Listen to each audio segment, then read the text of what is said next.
ladies and gentlemen.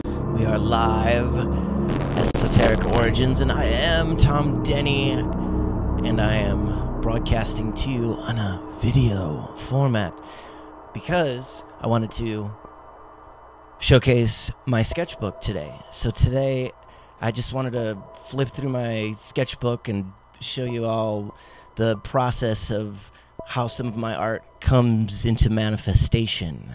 So if you see here, this is the painting that I started on Saturday at the Warlord party at the Vex.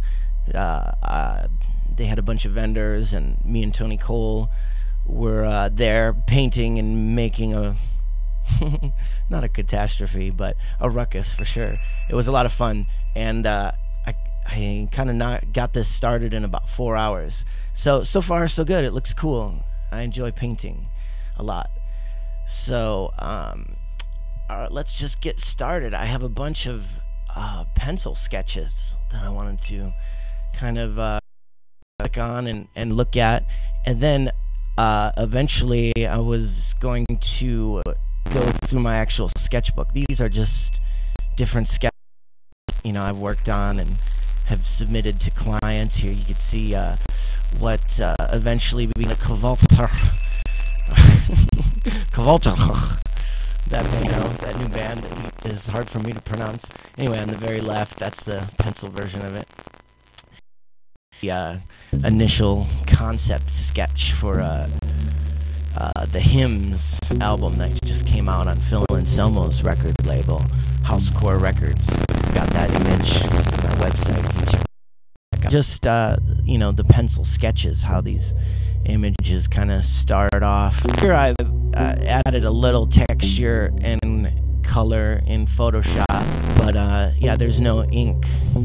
So like this one, this is how it starts in my sketchbook when I'm trying to come up with new ideas for whatever design I come up with. This is of course another pencil sketch for Kavalter, what eventually became their t-shirt art. In this image, you could see the crying goddess between the two pillars of the sun and the moon, the Jachin and Boaz, and the beak of the bird is similar to Thoth and his imagery as the ibis or the ibis, and in that beak you could find the Fibonacci sequence, the code. It's all in there. It's all hidden. Esoteric meanings and messages. Here's another princess contemplating. If you could see in her hand there, it's a tiny markup. This is just a sketch. I just kind of threw it together in my sketchbook and then threw some color and texture on it.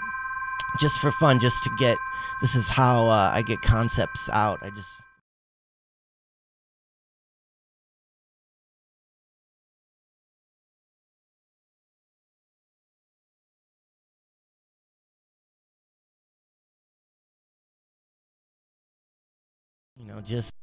just want to work out. It's like exercising in your sketchbook. So here is a project. Layer the Minotaur contacted me about doing 7-inch. So they wanted a dragon god, an evil, wicked dragon god that looked, quote, badass. So I came up with these three things. They kind of went with the third one.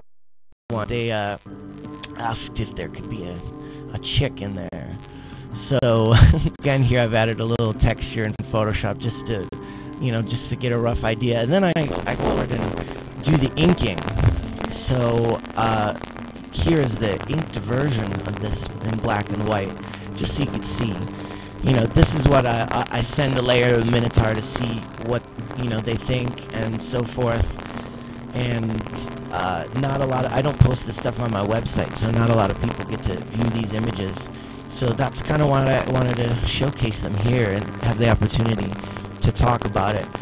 Here's they wanted a different background and the original Elder Scroll texture look to it. So, you know, there's some water damage. It looks like it's something that's been in the satchel of some wicked pirate as he has sailed the seven oceans in search of treasure and came across this depiction of the goddess and the dragon god.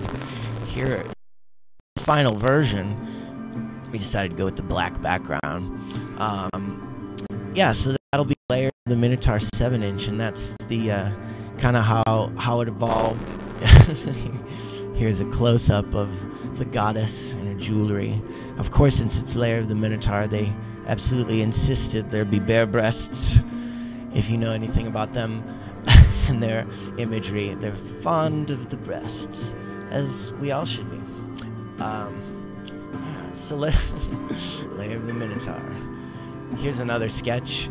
You know, this, I just kind of start with this stuff. I'm not really doing it for anyone in particular, but you know, I just do these things to make sure that I stay sharp every night. I kind of go into the sketchbook and just, you know, even when I'm watching movies or something, I'll always be drawing and just coming up with sketch ideas and just thinking about, you know,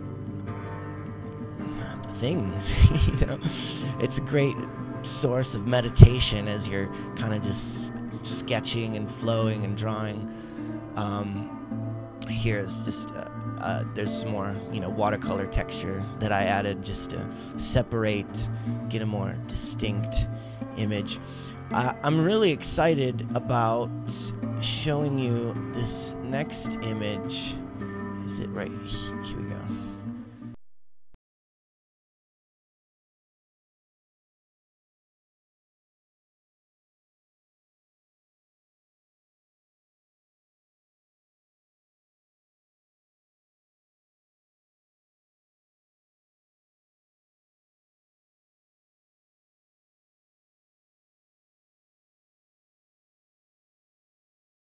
Go. So now you should be hearing the audio. What I was saying is this is some time lapse of my Photoshop process, which is really cool. It's me working for about an hour in Photoshop, and it's sped up 1,000%. So we'll see in an hour condensed into about 2.5 minutes. So you know, I just kind of I'm adding hues and color differences so we can get some foreground and background and get the image to pop a little bit more. And this is you know, not only does it look cool, but it's really fun to do. I have to admit. So then we kind of, you know, I slap my little logo on there so that everybody knows, because there are people who try to gank artwork. They just try to, they're like, oh, I like that image, zoink, and then, you know, they don't even credit the actual artist. I think it's super important to credit your artists, especially if you're a band working with an artist who is a professional. I think it's really important as a whole. Like, you credit the guy who recorded the album, you credit the person who mastered the album. You should always credit the artist, and most bands do. Most bands are really generous in being supportive of the artists they work with, and I always encourage that. Here is me working on the new Wilt Bodu Voger split, which is in their split, I think it's a 10-inch. And so what happens is when you get that 10-inch, it unfolds the inside to a poster of this image. So here's me in the process of cleaning up all the detail and adding the cool background. The background I made in Photoshop, so I had a kind of this tapestry that I was creating, and that process kind of flow and everything in steps. I follow I put, you know, a design aspect at each hour of the clock. If you're thinking about an old school clock, And then I, incorporated that, and here I'm adding more aspects of the background in Photoshop. I do use Illustrator sometimes. I just find Photoshop is so much faster for me to work in. So what we're listening to also in the background is some Cyflon music. If you go to tomdenney.com, you could, of course, view all of this finished image and hear the music of Cyflon, which is a robot from the future. Cyflon is absolutely 100% a time-traveling robot who communicates and has me create strange music and demands that I tell the world about the music of Cyflon. So, yeah, this is Quetzalcoatl, the feathered serpent deity from South American native culture. This image was created for David Wilcock's book. I was commissioned by David Wilcock, who a lot of people recognize from Ancient Aliens, or what was formerly the Art Bell Show, now known as Coast to Coast. Goes on Coast to Coast a lot and talks about ancient aliens and a lot about Quetzalcoatl. There's a whole part about this statue wearing a necklace of pine cones emitting light, which I don't know if you could see. It depends on how big you have your screen resolution. But those are supposed to be pine cones, which I'm using Photoshop to kind of add highlights to. I wanted to make it look like it was slightly moldy, like if it was moss covered, forgotten in the deepest parts of the jungle and discovered for the first time by modern people years. So this is kind of ancient. So you'll hear eventually you're blurring over it, more realistic. Book just the black and white, but really, and you can see this finished too on my website. There's a blog with all the David Wilcock art in. I did a drawing of the Pope holding a staff with the pine. David Wilcock that the pine cone was worldwide represented on art of deities and religious iconography. Represents the pineal gland in the human mind, which is of course that famous gland that emits dimethyltryptamine, hallucinogenic, which allows you to dream each night. So every night, your little gland, your third eye in the center of your brain, which looks like pine cone, is emitting psychedelic chemicals by the boatload to your body. Some researchers knew about this, and pine cone all their deity work, and is that in dream so we often encounter these and demons and variety strange altered and beings and creatures and such. So yeah, that's David Wilcock, or the source investigations, and then that's actually is I think so. Divine Cosmos, I find that book. So yeah, I think the video just starts over again. So yeah, that is absolutely the process of photoshopping that I use. And here I have some more artwork, sketches. You might have seen this on my website. This is just a pencil sketch as well that I kind of threw together. Here's another one. This is of the... Okay, there we go. This is the Capricorn, the goat. And this is not a sketch. This is a finished product.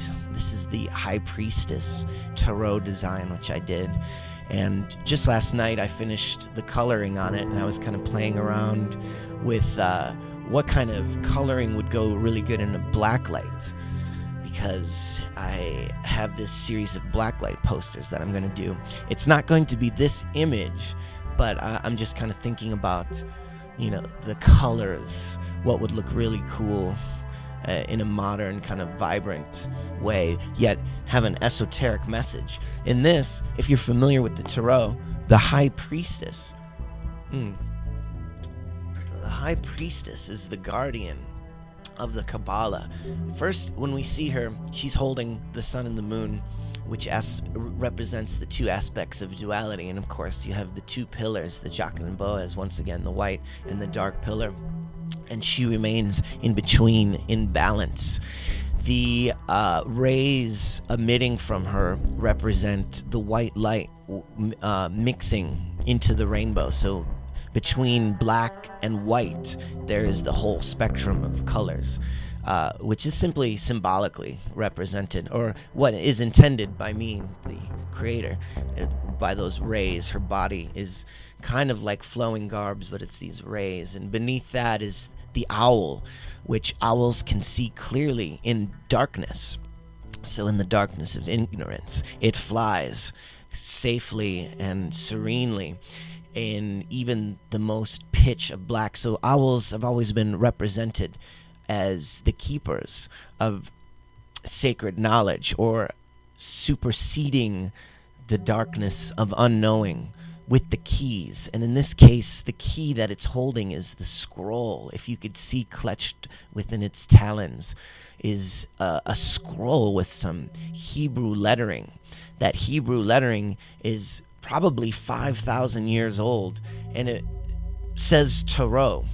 So the secret of the High Priestess is that she keeps the tarot key locked within her symbolic imagery. Now, this is something that I recommend anyone go delve deeper into. You'll discover a lot of insights within yourself and within others. It will definitely affect how you interact with the universe. And I know that sounds pretty strange to say, and it is strange to say. Why in your everyday life would you ever need esoteric knowledge of the tarot? Does it tell your future? Well, not really. It does all kinds of things. And for each individual person, it is a totally, completely unique experience. And in order to have that experience, you have to first take the first step. And if you've already invested some time into understanding, well, then you already know what I'm talking about, and you're ready for me to move on to the next image. Here's another piece that I'm working on, and this is not quite finished, but I haven't posted my website. I just wanted to show it. This is part of my new book putting together, which hopefully will be done soon. It's almost done. I'm excited about my new book because it will be smaller and less expensive. So it will be an affordable book. Here's some more sketches to get back into the sketch specs of what we're talking about. Here, 3 wise men that you saw me coloring, that's the final version, which will be used in the new vinyl, which I'm very excited about. Star Trek re-releasing their old stuff on vinyl. Be excited, good stoner heavy jam. Now here's my actual sketchbook, and this is a little video I took earlier of me just flipping through the pages. So this is what some of those images looked like. Some notes. This is how it begins. This is kind of just every day. I'm just drawing in my sketchbook, doing whatever it is I feel like doing or need to do. Yeah, just whatever ideas come to mind. I always have to jot it down, because ideas are kind of like fish in a stream that you're standing in, and they fly by. And it's up to you to reach in and grab those and record your ideas, whatever they are. And it's good to always be practicing, always be drawing. Of course, you already know that. I'm trying to think if I should get rid of that logo at the bottom so you could see the artwork better. So some people say, why do you draw so many girls? Because females are pretty amazing. I think there's a lot of stories in women that get ignored for a lot of reasons, and I think it's interesting to explore just it the power that women have, and the understanding of, you know, what that whole high priestess concept. And, you know, often I depict them fighting demons or aliens or tentacles. The tentacles represent the lower natures of man writhing up from just the bottom void of endless abysmal darkness. H.P. Lovecraft tapped into these writhing protoplasmic entities from a different, darker dimension. They creep up within man all the time, and that's symbolic, you know, the battle between our higher natures, our higher procreative aspects versus the death, the decay. However, there's a duality because both must exist. In order for there to be birth, there must first be death and decay, which is interesting. Or, in order to have decay, there must first be birth. And every new beginning is simply some other's end. So, these are kind of the things that go on in my mind a lot, that I'm often maybe dwelling upon a little too much, is this interaction, this dance of duality between the sensual and the macabre, the perversion and the light. It's something, I don't know, it's very, here we see you know, she's kissing the chalice, but there's a scorpion in the chalice, so the scorpion's kiss is that of death. It's, you know, I guess that's pretty stereotypical then, to be tapping into that same theme. It's not quite a template, but I don't know. I kind of dwell on things until I feel like I get it right. So I don't feel I've quite got it right, so I have to keep drawing over and over again until I make sense of it for myself. And then along the way, I'm super appreciative that people enjoy it and actually, you know, help to fund me by purchasing my artwork, which is always appreciated for the past years now. Almost going on 10 years. I've subsisted only on commissions and doing artwork for different companies and projects. And so, you know, there's just more sketches, drawings, ideas. You know, I feel really lucky is what I'm trying to say, that I always get to create art and that there's always people who are showing interest. So, and it's only because, you know, people do show interest and tell me that they enjoy it that I continue to do it. And I find encouragement, especially this weekend, as I've had several people comment on the podcast so far saying that they really enjoyed hearing what I had to say about the artwork, and etc., etc. If you've seen any of the other ones, then you know. So here we are back to the beginning of the sketchbook again. The High Priestess, once more. I'm a bit obsessed with ancient cultures and just this idea of a super advanced high priestess driven culture of the ancient past, a past so distant that we don't even have records at all, even stones dissolved. It's so long ago, perhaps millions, hundreds of millions. It's possible. I mean, there's plenty of discoveries of skeletons embedded in marble, which it takes marble millions of years to develop in sediment. So a human skeleton to have fallen into sediment that turned into marble suggests that humans were on Earth hundreds of millions of years ago. Doing what? Who knows? Who knows? Yet we have this cultural memory that's passed down to us through the art and sculptures and tales that do exist, whether it's the Bible or statues of Quetzalcoatl or Roman goddesses or even Asian sculptures and Buddhist temples. It all has the same message, that is to seek light, to seek enlightenment, to quiet the mind and subdue the lower natures, those tentacles that are creeping up from the bottom of men's and women's souls, that dark place that calls for lust and hunger and destruction, to, see a flower and then pick it, that to going and seeing a fertile nation and destroying the inhabitants so that you could do your business. All of these things are the macrocosm of the microcosm of the duality of human nature, and I think that subject just in its entirety fascinates me, and I think that's what I'm really doing with my art. And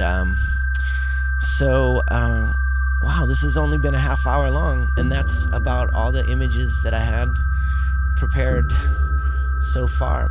Oh, again, if you go to tomdenney.com, I have these Silver Doom Messiah shirts for sale right now for ridiculously cheap. I found a box in my basement that I didn't know I had, and there was a bunch of Doom Messiah.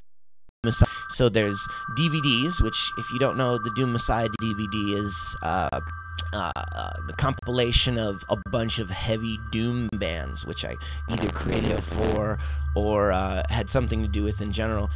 And the Weed Eater video is on there, Lair of the Minotaur is on there, Starchild is on there, a bunch of bands, Anal Cunt, I think Fistula is on that one, Buzz Oven.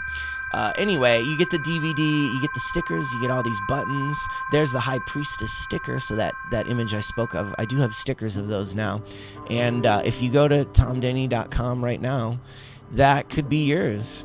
So, they're cool shirts. There's a couple larges and one medium left. So if you're a medium, go right now to tomdenney.com and click that, because this is the last of them. I'm not going to reprint this image.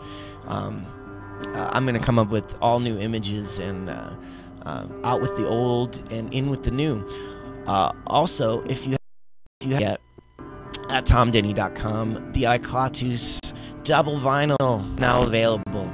And this is my project with members of Lair of the Minotaur and a bunch of other collaborators have all invested a lot of time and energy into creating this vinyl only record of 70 minutes of bizarre, what we call it's beyond core, because it's beyond anything you've ever heard, baby. It's sonic to the max. It's available at iklatus.com as well. However, if you just simply go tomdenney.com, I have all my updates linked, and also link to all my other media like YouTube, Twitter, Facebook, Denney Art. All that is right there for you at the tomdenney.com website for your convenience. So thank you for your support. I hope you enjoyed watching this and flipping through my sketchbook with me today. Go ahead and give me some feedback. Let me know if you're interested. I'll do another one of these with all new images. And yeah, that's about it. So as far as what's next, I will be performing at the Conscious Life Expo in Los Angeles, which is this next. So if you hear the music in the background, it's the sounds of me playing guitar and kind of chanting or wailing or whatever. So yeah, that'll be interesting. That'll be this Saturday at the Hotel Hilton during the Conscious Life Expo. David Wilcox will be speaking, as well as a bunch of other bizarre people giving lectures about why nothing happened on December 21st, 2012, and where Quetzalcoatl went. He came and went. The feathered serpent, according to Daniel Pinchbeck, was not to be seen. Or perhaps he was hanging out with Santa Claus, and they kind of just went under the radar. I saw Santa on Google Maps. I saw his whole chart progress. It was really cool. So maybe they forgot to tag Quetzalcoatl. Or maybe he did arrive. Perhaps he's in all of us, stirring like a little seedling at the bottom of your own Kether, your own Kabbalistic nature. It's germinating and sprouting towards the light within you now, and you might have not even noticed the changes since they were so subtle and slow. But if you look at yourself now versus who you were in 2012, you might have already noticed exponential growth. And if that's the case, then you're in good hands. That's the High Priestess. That's the coming into enlightenment. I think, this is all purely speculation. Someone could just, push a button and end it all tomorrow. So you might as well just enjoy today and make your own art and express your own passions in whatever way you can. And that is what I would encourage.